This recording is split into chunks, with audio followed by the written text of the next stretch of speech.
Homa Bay is a beautiful county, very beautiful county, with beautiful islands, with many hotels, and many other beautiful things. Kwa hivyo, vijana kuna, sijui kama mnajua jamaa alikuwa anaitwa Logomba. Logomba Boys.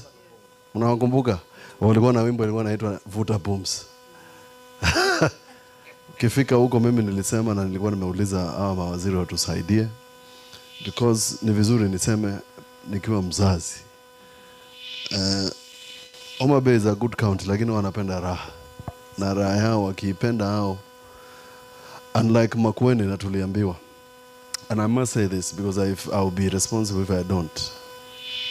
They have no problem in Homa Bay with HIV. Kwanza niliambiwa na daktari mmoja kuniona last week. Mtu wanatembeanga kwa barabara anasema, "We speaker, endo nichukulie zile dawa zangu." There's no stigma. No stigma. It's a part of life.